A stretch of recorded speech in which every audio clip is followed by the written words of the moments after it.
गडचिरोलीतील कोरची तालुक्यात 5 नव्या लोहखनिज खाणींसाठी परवानगी देण्यात आली आहे। या संदर्भात महत्त्वाची जनसुनावणी पार पडली। अण्णाभाऊ साठे यांना भारतरत्न देण्यात यावा या मागणीसाठी बीडच्या परळी इथं मातंग समाजाच्या वतीनं तहसील कार्यालयावर मोर्चा काढण्यात आला। या मोर्चामध्ये महिलांचा सहभाग लक्षणीय होता। धुळ्यात एकविरा देवीच्या दागिन्यांचा लिलाव पुन्हा ऑक्टोबरला होणार आहे। 1990 साली झालेल्या जिल्हा परिषद अपहार प्रकरणात भास्कर वाघच्या घरातून हे दागिने हस्तगत करण्यात आले होते। सातारा जिल्हाधिकारी कार्यालयासमोर एमआयएम कडून आंदोलन करण्यात आले। पुसे सावळीतील हिंसाचार प्रकरणी विक्रम पावसकरला अटक करण्याची मागणी यावेळी करण्यात आली। सोलापुरातील शासकीय रुग्णालयाची नवी इमारत धुळखात पडू नये, फर्निचरसाठी असलेला निधी जिल्हा प्रशासनाकडे जमा असूनही रुग्णालयाचं काम पूर्ण झाले नाहीये।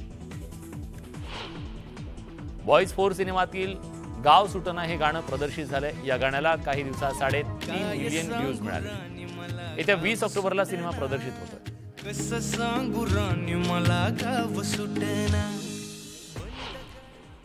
संजय लीला भन्साळीच्या बहुचर्चित बैजू बावरा सिनेमा दक्षिणात अभिनेत्री नयनताराची वर्णी लागली आहे। एका ऐतिहासिक महाकाव्यावर आधारित हा सिनेमा असणार आहे। तर रणवीर सिंग आणि आलिया भट्ट मुख्य भूमिकेत दिसतील। बॉलिवूडचा दबंग खान सलमानच्या बहुचर्चित टायगर 3 सिनेमाचं नवीन पोस्टर समोर आलंय। या पोस्टरमध्ये कतरिना कैफचा खास ॲक्शन अंदाज पाहायला मिळतोय। काही दिवसांपूर्वी सिनेमाचा टीजर प्रदर्शित झाला होता। गाझापट्टीला वेढा घातल्यानं तिसऱ्या दिवशी वीज, इंधन आणि खाद्यपदार्थांचा पुरवठा बंद आहे। संभाव्य युद्धविरामावर आम्ही इस्रायलशी चर्चा करण्यास तयार आहोत अशी माहिती हमासचे प्रवक्ते मुसा अबू मार्झोक यांनी दिली।